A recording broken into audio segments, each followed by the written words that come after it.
हैं ये उन्हें पता भी नहीं है। ना वहां पर जागरूकता है, ना स्वास्थ्य विभाग की टीम वहां पर कैंप कर रही है।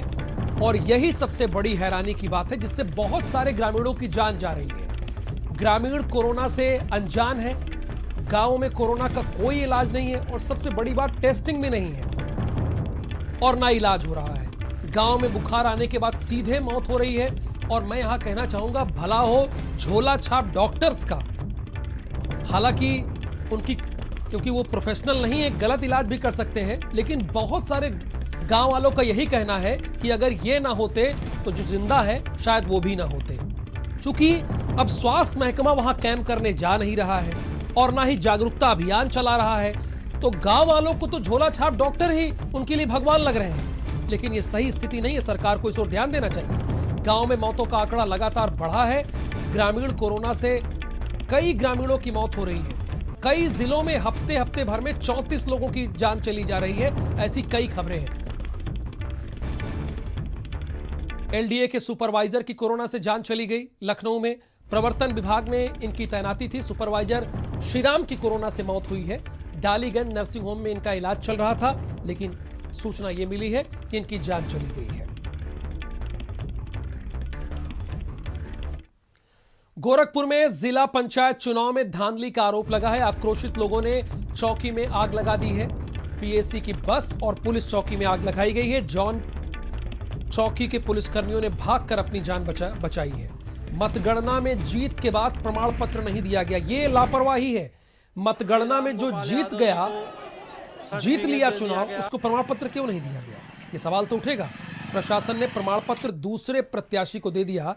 विकास, ये गोरखपुर में कौन सा फार्मूला अपनाया जा रहा है कि जीते हुए प्रत्याशी को प्रमाण पत्र नहीं दिया गया और दूसरे को थमा दिया गया?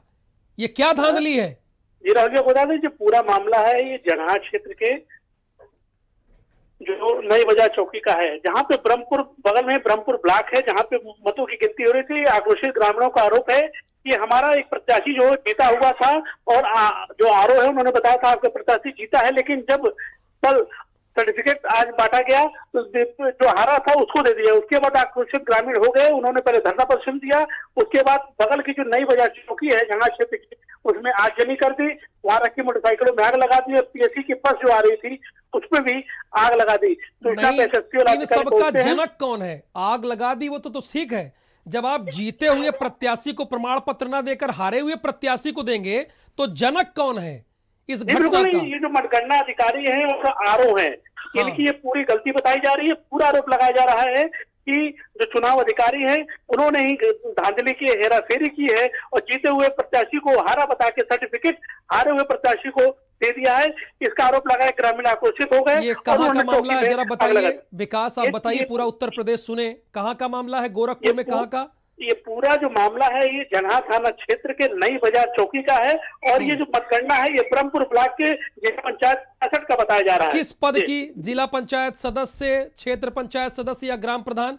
किस पद की? जिला पंचायत का है कि बताया जा रहा है कि जिला पंचायत में इनको बताया गया था आरोप के द्वारा कि आपका प्रत्याशी विजयी है, आप जाइए 5 तारीख को सर्टिफिकेट मिलेगा। लेकिन सर्टिफिकेट जो हारा प्रत्याशी उसको दे दिया गया था। तो उसके बाद सैकड़ों की संख्या में ग्रामीण आक्रोशित हो जाते हैं, धरना प्रदर्शन करते हैं, उसके बाद चौकी में आगजनी कर देते हैं। यानी पहले बताया कि आप जीत गए, जाइए आपको प्रमाण पत्र देंगे, और उसके बाद हारे हुए को दे दिया। बिल्कुल सही आपने कहा। इसी ग्रामीणों का पूरा आरोप है कि पूरी धांधली हुई, चुनाव अधिकारियों ने पूरी धांधली की है।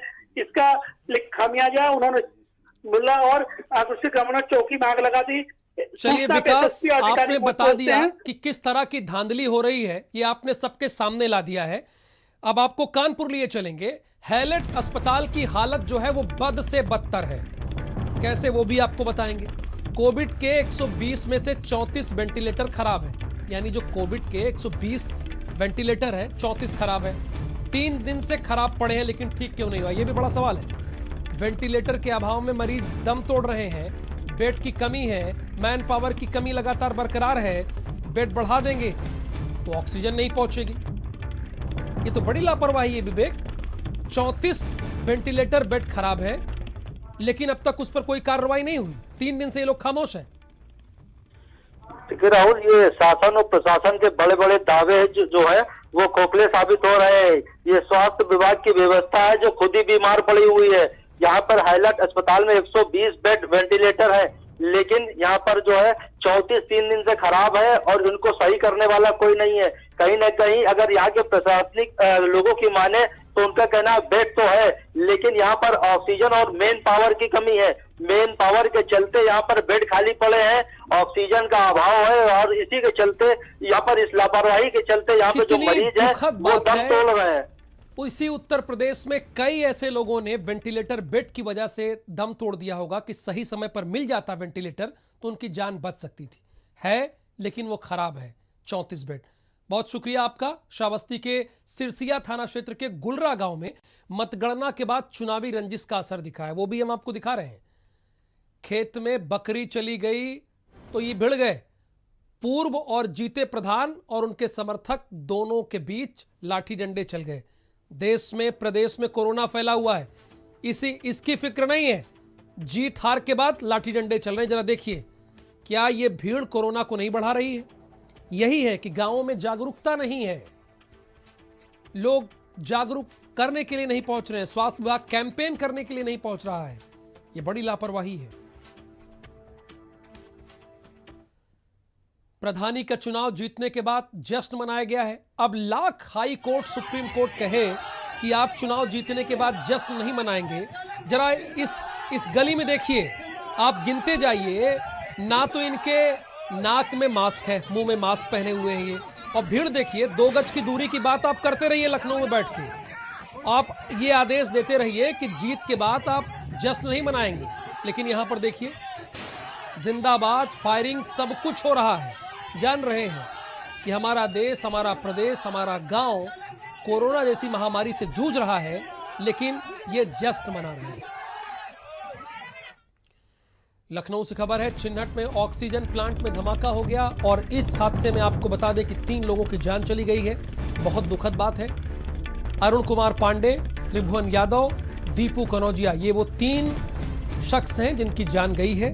2 गैस प्लांट के कर्मचारी की मौत हुई है। एक रिफिलिंग कराने जो आया था व्यक्ति, उसकी जान गई है।